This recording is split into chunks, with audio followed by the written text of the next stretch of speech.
part of Project 571, genetically engineered vampire created to destroy evil. What do you want? We need your help to kill a vampire. Malleus Maleficario. It was written by a witch. The first witch. Titania. That was a little snippet from The Witch's Hammer, the first film I ever solo directed, and it's just been remastered and re-released on Amazon. So if you like witches and vampires, then please do check it out. Anyway, let's get on with this week's episode.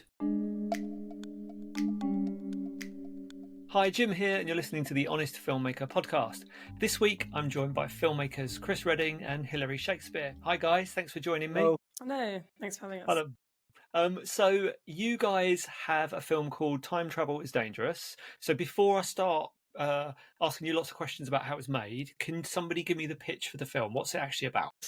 The film is actually a mock doc about two shop owners, vintage shop owners in Muswell Hill.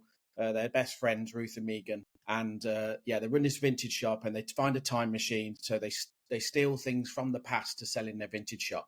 And then obviously overuse of the machine, they get into lots of scrapes. Right. Okay.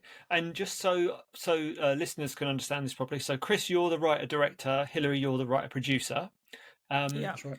So and also with my sister Anna. Also your sister, yeah.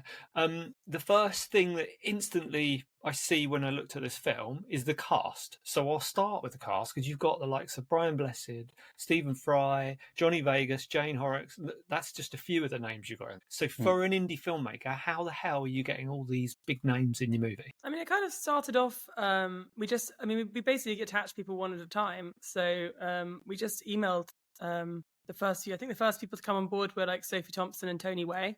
And then once we had them, we put out a press release about it. And then when we contacted the next few people, I think like Johnny Vegas, he was like, oh, I know Sophie Thompson. I'd love to work with her again. And I think sometimes like having the cast already attached helped attract the rest of the cast. So then by the end, when we were doing the voiceovers, that's when we got Brian Blessed and Stephen Fry, because we already had the whole rest of the film and we could show them everything that we'd already done. So it kind of snowballed like by kind of attaching people, shooting a bit, Yeah, that's a good snowball.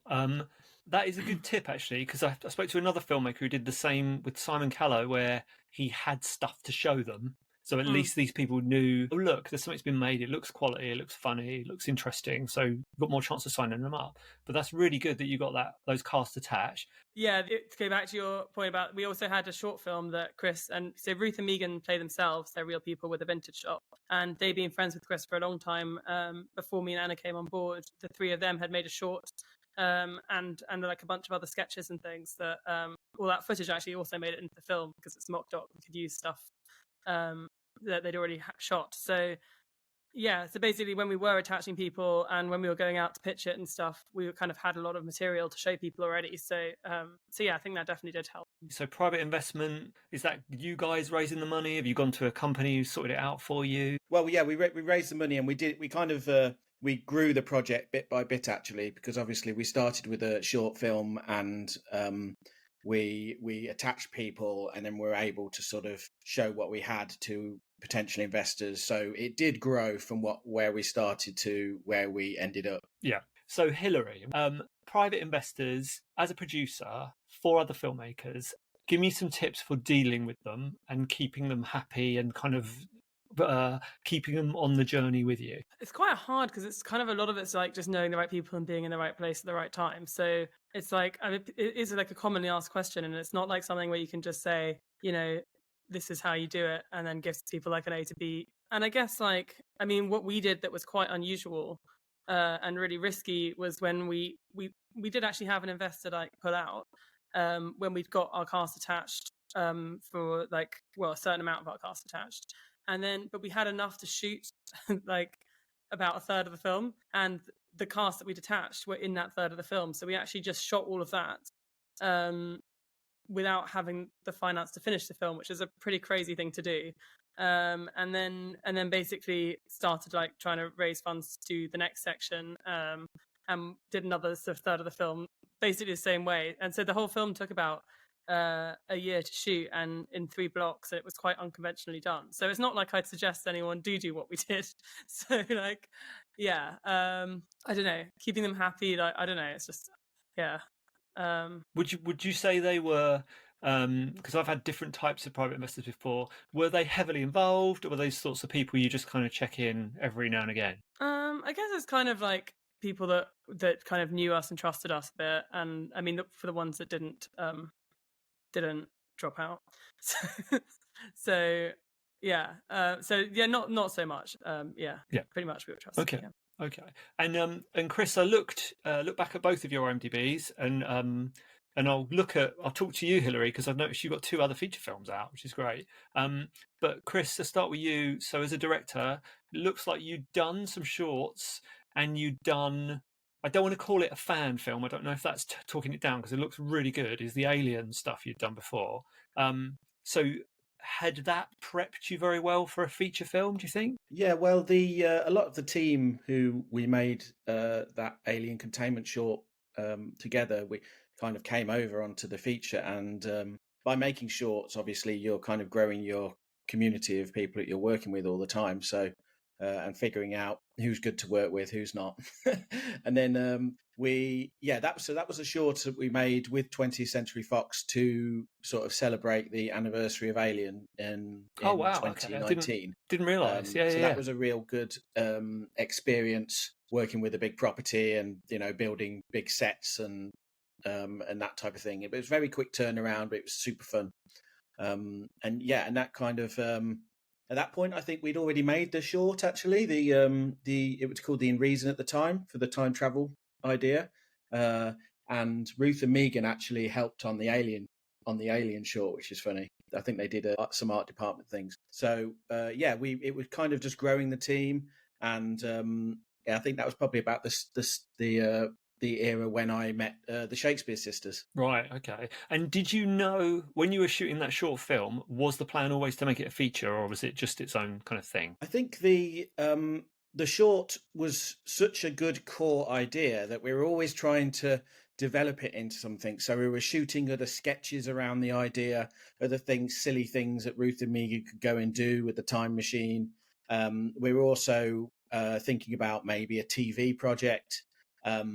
But yeah, we were slow. It was slowly morphing into a feature length project, just because we thought if we kind of put our work in one direction, we will end up with a product at the end of the day. Right, gotcha. So the other things, I saw this awesome cast. I was like, wow, it looks good. Some really cool kind of retro special effects. Do you choose those projects by, I want to make this thing, or do you consider sales and distribution in that process, and is it ever a concern? I mean, for me, I've never considered anything other than comedy, because I basically don't watch anything other than comedy. Like, right. Me and my sister, like, we only ever really, I mean, like, romance, coming of age, like, feel good stuff, basically. We do watch horrors, but only because our friends make them, and we feel bad not to, but actually I really hate being scared. So yeah, basically it was always that. But I will admit, like, it is really difficult selling comedy, and like sometimes I've wished that we were more into something easier like horror to kind of to sell on a budget, because yeah, I guess the problem with selling comedy is like you're really expected to have big names in it, and it needs to look glossy, and like the mock doc is a way around the kind of looking glossy thing. But yeah, still, like, we needed those comedians in it to kind of give it any sort of gravitas. And even trying to sell it abroad, you still get a lot of like people saying, oh, but will the comedy translate? And it's like, it's quite exhausting, to be honest. Even though we do see it, like, we see it translate. We've been to festivals all around the world and heard people laughing, and I'm like, they get the jokes even if it's subtitled. But yeah, just trying to tell that to distributors or sales agents, like, it's definitely a really difficult genre to sell. So yeah. And did you find with your 2 previous features, how were they released through a distributor, or are they self-distributed? How did you get them out there? Yeah, they were through so like we made our first one was we made it we actually shot it a really long time ago, and then we released it in 2019, and yeah, we had a distributor to put it on platforms, and we did like a little tiny like theatrical thing where we went to maybe like 10 cinemas or whatever to promote it, but then that was just when COVID hit, so we only managed to do like a few screenings. But they were both like extremely low budget. Like our first 2, me and my sister like wrote and directed and produced them, and also and edited them, and kind of they were basically made for the budget that you'd make a short for. I mean, I say that actually, that's also kind of how we did Time Travel's Dangerous. But we made those for like a really, really low budget. So it's kind of like instead of making a short, we made a feature. So the distribution was like, it wasn't like we had to make like tons of money back. It was kind of like a calling card or and that's how we learned how to make films. So yeah, we were pretty happy with how that went. Yeah, they're both on Amazon. Yeah. So what was it? What are they called? Just so people can check them out. So Soundtrack to 16 is our first film. That's like a coming of age film, and then Much Ado is a Shakespeare adaptation about Much Ado About Nothing, sort of modern day take on it. Lovely. So then another thing while I'm doing my internet searching is I'm noticing you've got the film completed and you're screening it in cinemas, doing a bit of a tour. So for other filmmakers, why did you decide to do that? And does that come at a huge cost? So why screen it in cinemas? And is it difficult to do that? I think we just always really wanted to screen it in cinemas. I mean, we saw it as a theatrical film that was to be experienced, and I do think that like being in there with a full audience laughing at it, that's how it's supposed to be. And I don't think you get to see that much like to go to many comedies in the cinema, and we all feel sad about that. So we just kind of passionately wanted to do a theatrical distribution. But yeah, we organized. Like, what was the other question about the organization of it? I guess are you literally phoning cinemas up, booking them, getting people in there? No, we had a cinema booker. Yeah. Actually, working with a cinema booker, we found like actually super useful. Cinema booker is a freelancer who has all the contacts with the chains. This person set up a screening in central London, invited the chains along, and then we had a few chains that decided to program our film during they normally block it into like 2-week periods. So we ended up with The View, Showcase, Everyman, spread across the country and Scotland, and some in Republic of Ireland as well. So after we did that, we had to reach out independently to certain sites and organise a bit of a tour. So we sent some cast and crew along to those. There was like an investment in effort on that side because anything outside of the normal is always a little bit more effort but to add value to the release, I think it's always good. Gets you extra press, gets you extra exposure on social medias and engagement with the audience, and also is really useful when it comes to like connecting with audiences outside of London, because normally, as guys are based in London, but to do screenings in the Midlands or in Scotland or in Northern Ireland, and get out there and meet audiences who would go to an independent film, they are out there, and it was really interesting to meet those guys outside of a festival experience, because obviously we've done festivals and we always meet people who are really into sci-fi and people who are really into horror, but these people do exist out in the wild as well. They do. I mean, I think what made made it so well. I guess what made it so exhausting, just to talk about the theatrical thing, was that like it's so.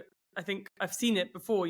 Like when you see other like big films do theatrical distribution, just like the amount that goes into supporting it promotionally, and if you're kind of like a low budget film like ours or like a small team, you're just trying to like keep up with that promotion. But then the good thing about having done the distribution ourselves and like doing all that stuff is we had a really tight grip on how we were spending on it. So like we could take advantage of every little deal we could get, or like any contacts we had, or like we got this. We were on like 18 London buses or something because we got a really good deal on that. And so it's like that was the part where I was glad that we did that ourselves, because it just meant that like we could do a lot more than we would have been able to do that someone else would have done for us. Like if we had a distributor, they'd have booked cinemas and then they would have taken the load of our that weight of promotion away from us. But then on the other hand, they would have spent a lot on trying to promote it. And then that would have come out the back end, and we never, it never would have made we wouldn't have been able to make sure that it was spent in a way that we thought made sense, basically. Yeah. And also a distributor, unless you're Mission Impossible, they're never going to be as dedicated to promoting the film as you guys are.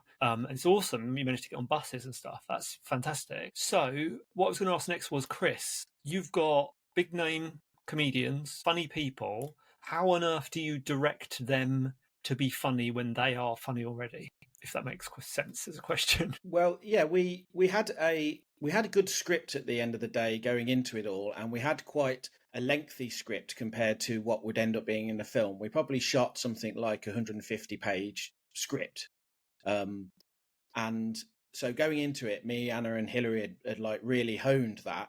So when it came down to shooting, we made sure that the script was gotten and every joke landed, and which is quite difficult sometimes because everyone wants to have fun, especially in a comedy environment.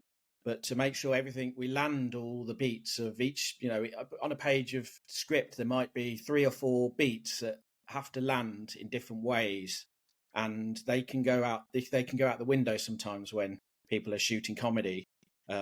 But we were lucky in the sense that we had like some really like experienced cast. Like a lot of them have many, many years of experience behind them in comedy and in drama. So, getting what was on the page was very easy. And then being able to improvise, we had some cast who were particularly good at that. And we sort of have to just trust them and give them just some time after we've gotten what's on the page, maybe have a couple of takes and go down some avenues which they want to explore.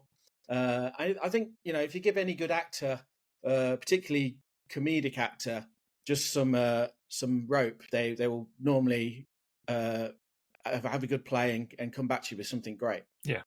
And it must be tough though, because I'm thinking with my horror hat on, if I'm shooting a horror sequence, it's very easy for me to imagine how that's going to piece together a bit of scary music. It'll be fine. When you're shooting comedy, on the other hand, I guess you've just got to have faith in that script, because you're not all sat behind the camera laughing the whole time. I'm assuming there's an element of, right, we've got to get this shot, got to get that, or are you behind the camera laughing the whole time? We're normally, you're right. We on the day we have to really trust that we have spent all those hours going through every line, figuring out that everything has a function, and then being sure on the day that we actually do rely that it's written down, and we've done all the hard work in a lot of ways. And shooting comedy is quite a serious business in the sense of like you have to make sure you get that. Was there another question I may have missed? Probably with me, there's probably about 5. Yeah. Where they were laughing. I mean, we do sometimes laugh behind the monitor, but I've noticed, like with quite a lot of the comedy things we've done, like that sometimes the thing that's really funny on set, just like it's like not as funny in the camera. So I think more like just kind of, it doesn't really make a difference if you are laughing. Sometimes that's not the take. You're so sure, you're like, that's the take. And then when you look at it like in the edit, you're like, actually the other take's funnier, but we just didn't laugh because it kind of edits properly into the next bit or whatever. Yeah. And as I mentioned, we had such a long script going into it. The actual hard work was in the edit.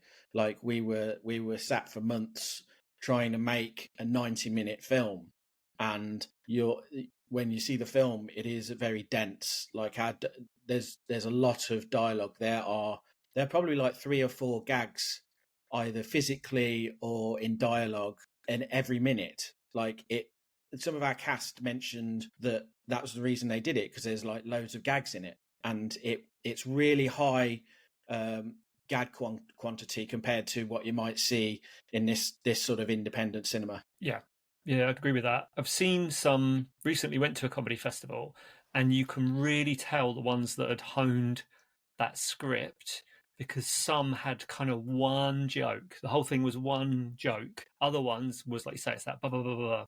Keep, it's supposed to be funny. The whole thing's supposed to be funny. Keep the audience laughing. So, Chris, this was your first feature film, was it?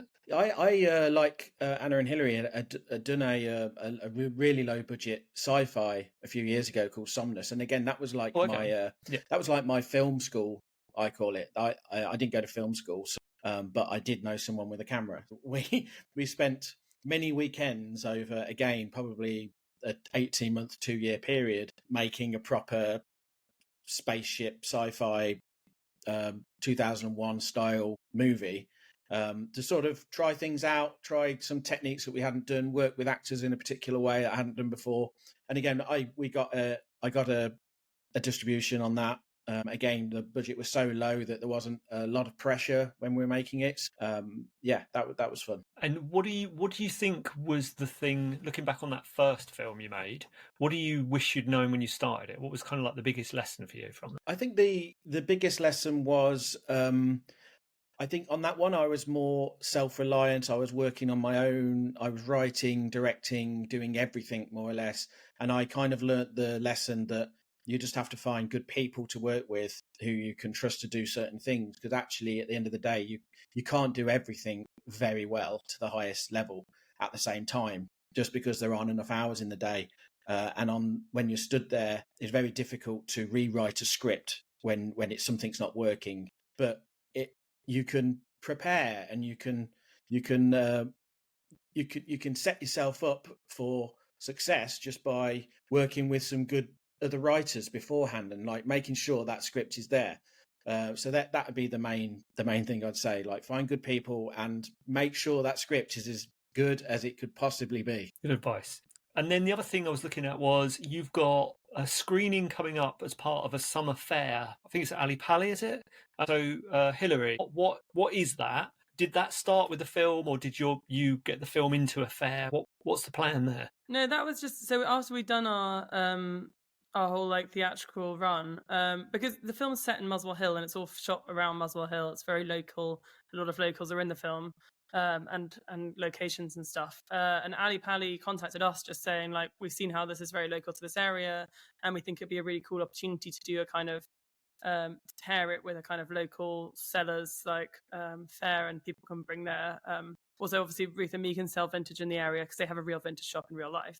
So they're doing their vintage shop and other people like that, and there are a lot of creatives as well that are bringing their art down to show. We're doing a little art exhibition as well, so it's like it's all about the film. It's like an Ali Pali event about time travel is dangerous basically, but it's making it more of a community event. So there's stalls and games and musicians and some art, and then we're doing 2 screenings of the film as well. Brilliant. So, and then the other thing I saw was you've done quite well with festivals. Now, I guess I'll keep this one on you, Hillary. So above and beyond having a good film, what else can you do to help your film festival strategy when you're trying to get into film festivals? You mean about a specific? I mean, I would say just go for you kind of just got to submit to a lot. I think because there's always going to be like a hit rate, but the earlier you get, I mean, there's obviously the ones that require premieres that you kind of want to do, but you don't know if it's harder to get into, less likely to get in. So I mean, you kind of got to do that first and just wait a little bit. But then I guess like there's the next round where you're kind of like a sort of level below, your kind of Sundance type festival, but like, is really good for your genre. And then I think generally once you get into one of those, then they start to follow suit. I think it's like kind of like you're kind of holding to see what the best premiere you can have is. And then once you like pick your premiere, then everything else kind of like starts falling into place. So I guess be really careful about where you pick your premiere, but not so careful that you wait years and don't ever go anywhere.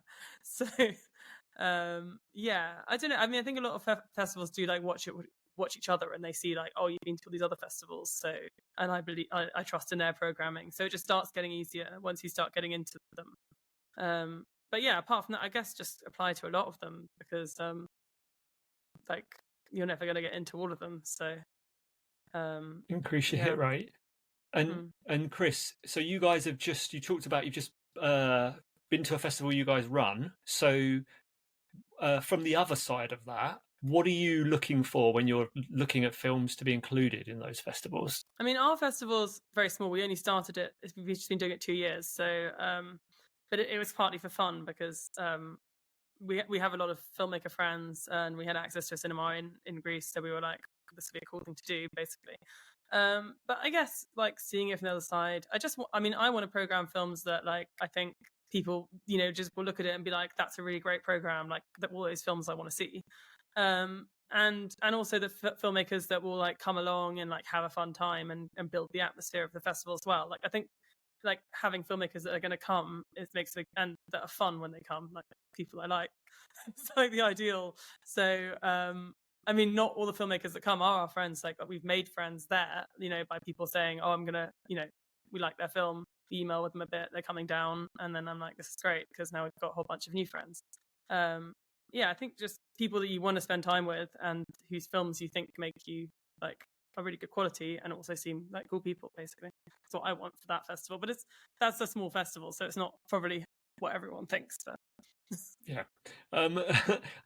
So Chris, I'll go back to you for this one. So what's the plan now? So after post all these theatrical screenings, you've done your thing at Ali Pali. What's next? What are you going to do with the film next? So our Ali Pali event sort of coincides with our UK digital release. So on the 29th of September, we are available on all the usual platforms. And then we are thinking ahead to our US release. So we have a US distributor for our release in November. We had very good reactions from audiences when we did American festivals over there. So we're pretty happy about being able to sort of broaden the audience in America. Lovely. And is the so have you got a separate distributor for UK, or are you handling UK yourself? yeah, UK separate, we yeah with TMP. yeah Right. And then go on. yeah, UK was we've with TMP, and then in the US we have Level 33 as our distributor in North America, and we're also talking to now lots of other countries' distributors about releasing it in other territories. Lovely. So no sales agent, direct to distributors. Any tips on how to deal with distributors direct? I mean, I guess we go to a lot of film markets anyway. We go to Cannes every year. So, I mean, we know a lot of distributors anyway, like people that we've met over the years. And people recommend you. We also know a lot of sales agents that are friends as well. And people will recommend you to people and be like, oh, this person's cool. I think with this, actually, we just looked up similar films to ours and saw who distributed them and then just got in touch with them. So we're not even sure. I think that's how we met Level 33 in the first place. Yes, I'm just emailing a lot of people, same as festivals. Really, it's another hit rate thing. Just get in contact with loads, and then some of them will like it. Cool. And are you going to do a physical release, or is it all going to be online? I think we are. In America, yeah, we've got it's like a day and date one, so we're coming out the same day as we're in cinemas. But yeah. Wicked. Well, I'll make sure I put links to everything in the description to this. I'm looking forward to seeing it. It looks really good. You've got a really good cast. And like I say, I love the look of it. It just doesn't look like anything I've seen before. So really excited to see it. And thanks very much for chatting. Thanks for listening. I hope that was useful. If you're interested in hearing from another filmmaker who's made a kind of dark comedy that's been released, you could listen to How to Get a Famous Actor in Your 30k Micro-Budget Movie with Mitchell Tolliday. In the episode, Mitchell talks about how he put his project together and also how he managed to persuade Simon Callow to appear in it. See you on the next one.